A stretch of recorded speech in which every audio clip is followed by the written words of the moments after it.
Hey guys, welcome back to my channel. আজ আমি আপনাদের সাথে শেয়ার করব 6 ইয়ার ওল্ড বেবির ফ্রক কাটিং এবং স্টিচিং। তো চলুন without any further delay let's start. তো ফার্স্টে আমি এখানে টপ পার্টের কাটিং করবো। এর জন্য আমি এখানে কাপড়টিকে ভালোভাবে 4 ভাঁজে বিছিয়ে নিয়েছি। বিছিয়ে নেওয়ার পর কাপড়টির বন্ধ সাইডটি আছে আমার দিকে এবং খোলা সাইডটি আছে অপর দিকে। এখন আমি উপর থেকে শোল্ডারের মার্কিংটি করে নিচ্ছি। তো এখান থেকে আমি শোল্ডার নিয়েছি 5.5 এবং আর্মহোল লেন্থ নিয়েছি 6 ইঞ্চি।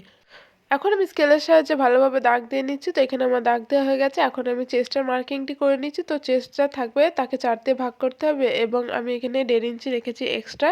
তো এখানে আমি টোটাল 8 ইঞ্চিতে দাগ দিয়ে নিচ্ছি। ওয়েস্টের ক্ষেত্রেও সেম একই হবে। ওয়েস্টে যা থাকবে তাকে 4 দিয়ে ভাগ করতে হবে এবং 1.5 ইঞ্চি এক্সট্রা সেলাই মার্জিনের জন্য। তো এখানে আমি 7.5 ইঞ্চিতে মার্কিং করে নিলাম এবং স্কেলের সাহায্যে এভাবে দাগ দিয়ে নেব। তো এখানে আমার দাগ দেওয়া হয়ে গেছে। এখন আমি আর্মহোলের শেপটি দিয়ে নেব। তো দেখুন এখানে আমি আর্মহোলের শেপটি দিয়ে নিয়েছি। এখন উপর থেকে 1/2 ইঞ্চি শোল্ডার ডাউনের জন্য মার্কিং করে নেব। তো এখানে আমি 1/2 ইঞ্চিতে মার্কিং করে নিলাম। এখন আমি গলার মার্কিংটি করে নিচ্ছি। তো বন্ধ সাইড থেকে গলার চওড়াটি নিয়েছি আমি 2 ইঞ্চি এবং এর ডিপ নিয়েছি আমি 3 ইঞ্চি। ফ্রন্ট এবং ব্যাক উভয়েরই আমি এখানে গলা সেম রেখেছি এবং নিচে থেকে এখানে আমি 2 ইঞ্চি নিয়ে এভাবে বক্স করে আমি রাউন্ড শেপ ড্র করে নেব। এখন আমি নিচে থেকে 1/2 ইঞ্চি পরিমাণ মার্জিন নিয়ে এটি শেপ দিয়ে নেব এবং দাগ বরাবর টপ পার্টটি কাটিং করে নেব। তো দেখুন এখানে আমি টপ পার্টটি কাটিং করে নিয়েছি। এখন আমি এখানে ব্যাক পার্টটি নিয়ে নেব। তো দেখুন এখানে আমি ব্যাক পার্টটি নিয়ে নিয়েছি। এখন আমি এখান থেকে 2 ইঞ্চিতে মার্জিন করে নেব এবং একটি কাট বসিয়ে দেব। তো দেখুন এখানে আমার হুক পট্টির জন্য কাট বসানো হয়ে গেছে। এখন আমি হাতা কাটিং করব। এর জন্য এখানে আমি কাপড়টিকে 4 ভাঁজে বিছিয়ে নিয়েছি। 4 ভাঁজে বিছানোর পর এখানে আমি খোলা সাইড থেকে 2 ইঞ্চিতে মার্কিং করে নিচ্ছি। তো এখানে আমার মার্কিং হয়ে গেছে। এখন আমি নিচে থেকে মুড়ে নিচ্ছি 5 ইঞ্চি। এখন আমি হাতা শেপটি দিয়ে নেব এবং হাতাটি কাটিং করে নেব। তো এখানে আমি হাতা শেপটি দিয়ে নিয়েছি। এখন আমি হাতাটি কাটিং করে নিচ্ছি।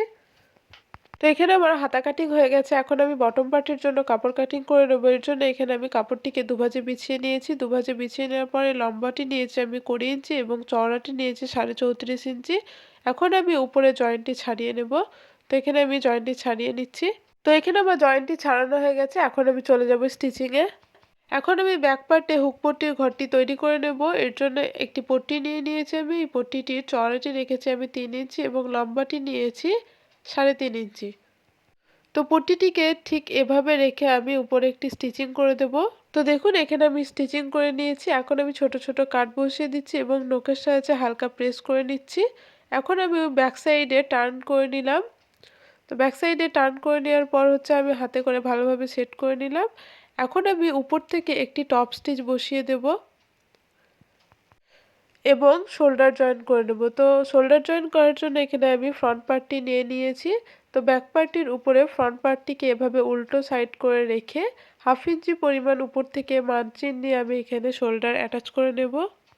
তো দেখুন এখানে আমি শোল্ডার অ্যাটাচ করে নিয়েছি। এখন আমি গলার পট্টি লাগাবো। এর জন্য এখানে আমি পট্টি আগে থেকে তৈরি করে রেখেছিলাম। তো পট্টিটিকে ঠিক এভাবে রেখে আমি গোটা রাউন্ডে স্টিচিং করে নেব। তো দেখুন গোটা রাউন্ডে আমি এখানে স্টিচিং করে নিয়েছি। এখন আমি ছোট ছোট কাট বসিয়ে দেব এবং ডবল ফোল্ড করে ব্যাক সাইডে টার্ন করে একটি স্টিচিং বসিয়ে দেব। তো দেখুন এখানে আমি উল্টো সাইডে টার্ন করে ডবল ফোল্ড করে সেলাই করে নিয়েছি। এখন আমি হাতা অ্যাটাচ করব। এর জন্য এখানে আমি হাতাটি নিয়ে নিয়েছি। এর জন্য হাতাটিকে ঠিক এভাবে ডবল ফোল্ড করে আমি বটমে স্টিচিং বসিয়ে দেব এবং হাতাটির মিডিল পয়েন্টের সঙ্গে টপ পার্টে শোল্ডারের মিডিল পয়েন্ট একসাথে রেখে আমি হাতাটিকে টপ পার্টের সঙ্গে অ্যাটাচ করে নেব। ঠিক একই প্রসেসে আমি আরেকটি হাতাও অ্যাটাচ করে নেব। তো এখানে আমি হাতা অ্যাটাচ করে নিয়েছি। এখন আমি বটম পার্টে প্লিটস তৈরি করে নেব। এর জন্য এখানে আমি বটম পার্টটি ভালোভাবে বিছিয়ে নিয়েছি। এখানে আমি বক্স প্লিট করব। এর জন্য মার্জিনের জন্য আমি প্রথমে 1.5 ইঞ্চি পরিমাণ ছেড়ে দিয়েছি। তারপরে আমি 2 ইঞ্চিতে মার্কিং করে নিয়েছি। তো এখানে আমার 2 ইঞ্চি পরিমাণ মার্কিং হয়ে গেছে। এখন আমি বক্স প্লিটগুলো করে নিচ্ছি। তো ঠিক এভাবে আমি বক্স প্লিটগুলো করে নেব।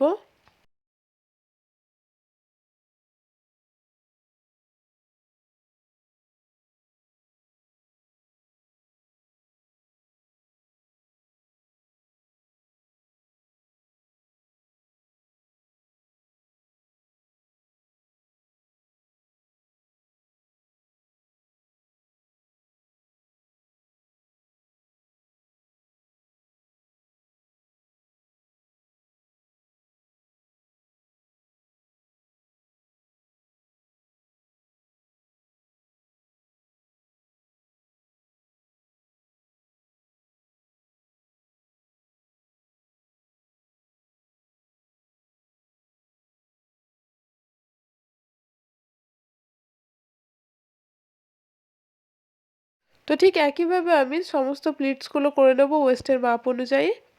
তো দেখুন এখানে আমি ওয়েস্টের মাপ অনুযায়ী সমস্ত প্লিটসগুলো করে নিয়েছি। এখন এই বটম পার্টটি আমি টপ পার্টটির সঙ্গে অ্যাটাচ করব। এর জন্য আমি টপ পার্টটিকে সোজা সাইডে ভালোভাবে বিছিয়ে নিয়েছি। এখন আমি বটম পার্টটিকে এর উপর উল্টো সাইড করে রেখে 1/2 ইঞ্চি পরিমাণ মার্জিন নিয়ে আমি বটম পার্টটির সঙ্গে টপ পার্টটিকে অ্যাটাচ করে নেব। তো ঠিক একই প্রসেসে আমি আরেকটি সাইডেও বটম পার্টটি অ্যাটাচ করে নেব। তো দেখুন এখানে আমার অ্যাটাচ হয়ে গেছে। এখন আমি ফিতে তৈরি করে নেবো। এর জন্য এখানে আমি দুটো স্ট্রিপ নিয়ে নিয়েছি। স্ট্রিপগুলির চওড়া নিয়েছি এখানে আমি 3 ইঞ্চি এবং লম্বায় নিয়েছি 20 ইঞ্চি। এখন আমি স্ট্রিপগুলি এভাবে ডবল ফোল্ড করে সাইড থেকে স্টিচিং করে নেব এবং সোজা সাইডে টার্ন করে নেব। তো দেখুন এখানে আমি স্ট্রিপগুলো সেলাই করে নিয়েছি এবং সোজা সাইডে টার্ন করে নিয়েছি। এখন আমি টপ পার্টটির সঙ্গে স্ট্রিপগুলোকে অ্যাটাচ করে নেব। তো এখানে আমি ওয়েস্ট লাইন যেটা আছে তার উপরে স্ট্রিপগুলোকে এভাবে রেখে আমি একটি সেলাই বসিয়ে দেব। তো দেখুন এখানে আমি দুই সাইডে ফিতেগুলো স্টিচিং করে নিয়েছি। এখন আমি সাইড ফিটিংস করব এবং নিচে থেকে আমি ডবল ফোল্ড করে গোটা রাউন্ডে সেলাই করে নেব। তো দেখুন এখানে আমি সাইড স্টিচিং করে নিয়েছি এবং বটমে ডবল ফোল্ড করে সেলাই করে নিয়েছি। এখন আমি সাইড থেকে হালকা করে শেপ দিয়ে কাটিং করে নেব। তো আজকের এই ভিডিওটি আপনাদের কেমন লাগলো কমেন্ট করে জানাবেন। ভিডিওটি যদি ভালো লেগে থাকে লাইক এবং চ্যানেলটি সাবস্ক্রাইব করে পাশে থাকবেন। দেখা হচ্ছে নেক্সট ভিডিওতে। টাটা।